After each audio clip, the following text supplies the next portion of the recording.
আসসালামু আলাইকুম সুপ্রিয় দর্শক মণ্ডলী। আজকের এই ২১শে ফেব্রুয়ারি উপলক্ষে এই বিশেষ টক শোতে আপনাদের সবাইকে স্বাগতম। তো আজকের এই টক শোতে আমাদের বিশেষ অতিথি হিসাবে সিলেটের একজন ভাষাবিদ এসেছেন। তো উনার নাম হলো ডক্টর মোহাম্মদ কুদ্দুস আলী আল বাখর।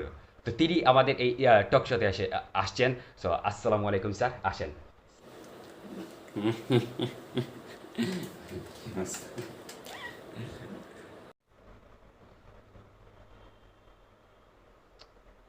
হলো কিতাবে এই বেটাবো বাসিয়ারই লইলেন, বাসিয়ারই লো তো জোয়ান কিতাব দেয়। হ্যাঁ, বুঝলাম না ব্যাপারটা। তো স্যারকে এখন আমরা ফুল দিয়ে সম্বর্ধনা আনবো। এই ফুলটা ১ বছর হয়ে গেল, এখনো শিক্ষা হয়েছে না। জি স্যার, এই নেন স্যার। গোলাপ ফুল। গন্ধ নাই, নাক সর্দি। আচ্ছা, চলবো। তো আজকে ২১শে ফেব্রুয়ারি আন্তর্জাতিক মাতৃভাষা দিবস। আরে বেটা, আজকে তো স্বাধীনতা দিবস, মাতৃভাষা দিবস শেষ হয়েছে। ও না, আজকে আমার মাতৃভাষা দিবস নি। আচ্ছা ঠিক আছে, মাতৃভাষা দিবস। জি, মাতৃভাষা দিবস। তো মাতৃভাষা দিবস উপলক্ষে আমরা আজকে আপনাকে কয়েকটি প্রশ্ন করবো শিষ্য। তো সেই অনুযায়ী আপনার কাছে প্রথম প্রশ্নটি হচ্ছে গিয়ে যে আমরা সবাই ভাষা শহীদদের প্রতি শ্রদ্ধা জানিয়ে সাদা কাপড় পরি আজকের দিনে। তো আপনি দেখতেছি আজকে কালো কাপড় পরলেন এবং ডিজে ক্যাপ টেপ লাগিয়ে মানে একদম স্টাইলিস্ট হয়ে আসছেন। সো এইভাবে আসার কারণটা কি, যদি আমাদেরকে একটু বলতে। আরে এটা এখন কোন সাল চলে? 2021 নানি, 2021 আমরা ডিজিটাল ইউনি। ও তার দিয়ে এখন আমরা 2021 সালের মাঝে ডিজিটালি ভাবে চলাফেরা করি। ও তার দিয়ে এটা ডিজিটাল ভাবে নিয়েছি। ডিজিটাল বাংলাদেশ, মদিনা মার্কেটের রাস্তায় কোনো বাংলা। জি, জি, আচ্ছা, জি, ধন্যবাদ। তো আমরা এখন আবার আপনার কাছে আমরা দ্বিতীয় প্রশ্নটি নিয়ে চলে যাব। তো দ্বিতীয় প্রশ্নটি হচ্ছে গিয়ে যে আপনি একজন ভাষাবিদ এবং আপনি ভাষা আন্দোলনের সময় ছিলেন। তো আপনি ভাষা আন্দোলনের সময় আপনার অনেক বন্ধুরা ভাষা শহীদ হয়েছেন। তো আপনি যদি আপনার কয়েকজন বন্ধুর নাম বলতেন যারা ভাষা আন্দোলনের সময় ভাষা শহীদ হয়েছেন, তো আপনি কয়েকজন বন্ধুর নাম একটু আমাদেরকে বলবেন, আমাদের দর্শকদের বলবেন। নাম কি তা আসতো?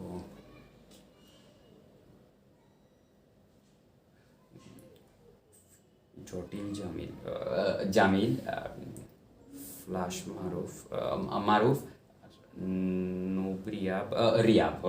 তারা মারা গেছে। কষ্ট। আর আমরা আরো না জানা অনেক শহীদরা মারা গেছে।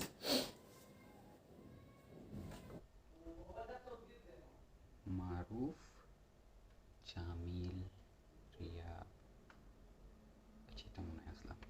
জি, আচ্ছা, তো আমরা ওনাদের আত্মার মাগফিরাত কামনা করি। জি, ঠিক আছে। আমরা এখন ৩ নম্বর প্রশ্নে চলে যাব। তো ৩ নম্বর প্রশ্নটি হচ্ছে গিয়ে যে আপনি একজন ভাষাবিদ এবং আপনি বাংলা ভাষার সব কিছুই জানেন। তো আপনি একটু আমাদেরকে, আমাদের দর্শক যে শ্রোতা দর্শকদেরকে একটু বলবেন যে আমাদের বাংলা বর্ণমালা কয়টি? বর্ণমালা কয়টি? বর্ণমালা এ বি সি 26। জি, জি, 26টি বর্ণমালা। 26টি, জি।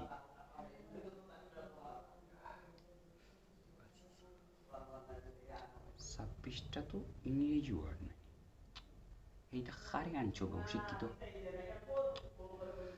জি, আচ্ছা, জি, ধন্যবাদ। তো আমরা এখন আমরা ৪ নম্বর প্রশ্নে চলে যাব।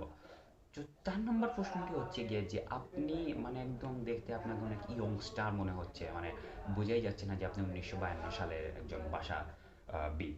তো মানে এত ইয়ংস্টার, আমার চেয়েও দেখে মনে হচ্ছে বয়স কম। তো আপনি যদি একটু বলতেন আমাকে বা আমাদের দর্শকদের যে আপনার বয়সটা কত, একটু বলুন। জি, বয়স হইলে কি আমার ৩০ বছর ভাই। ৩০ বছর বয়স হয়েছে। হ্যাঁ, ৩০ বছর। আরে স্যার, ভাষা আন্দোলনের তো হয়ে যাচ্ছে ৭০ বছরের উপরে, আর আপনি বলেন আপনার বয়স ৩০ বছর। তাহলে আপনি ভাষা আন্দোলন করলেন কবে? না না ভাই, মানে এই যে ৩০ বছর হইলে ওই সার্টিফিকেট অনুযায়ী হচ্ছে, ৩০ বছর সার্টিফিকেট অনুযায়ী হয়েছে। আর এর আগের বয়স, আগে তার সার্টিফিকেট আসলো না, ওদের সার্টিফিকেট আগে বানাইছে না। ওই ৩০ বছর আর আগের রকম মিলে ও মনে হয় হয়েছে ৭০ ৭০ হইতে আপনি। সার্টিফিকেট সন্দেহ। আচ্ছা জি স্যার, তো আপনি আমাকে একটি কোয়েশ্চেনের আনসার দেন যে বলেন তো ভাষা আন্দোলন কবে হয়েছিল? জি, ভাষা আন্দোলন কত সাল হয়েছে? ভাষা আন্দোলন, ভাষা আন্দোলন, জি 1971 সালে বাবা ভাষা আন্দোলন হয়েছে। ওই যে আমার বন্ধু টন্ধু মারা গেছে, 1971 একটা বড় বেদনাদায়ক সাল। 1971 সাল? 1971? আরে 1971 সালে তো মুক্তিযুদ্ধ হয়েছে। এই আপনি তো দেখতেছি ফেক ভাষাবিদ, হ্যাঁ? মানে ফেক ভাষাবিদ এখানে কি করতেছেন, হ্যাঁ? ফেক ভাষাবিদ এখানে এখানে কি এখানে কি শালা পুত হেই হেই তোমরা কারে আনো রে সার্চ চিমের বাচ্চেন? কারে লিও তোমরা এটা ফেক ভাষাবিদ লিও সার্চ চিনে ধরো উড়ি ধরো। ধন্যবাদ দর্শক মণ্ডলী, আপনাদের আমাদের সঙ্গে থাকার জন্য।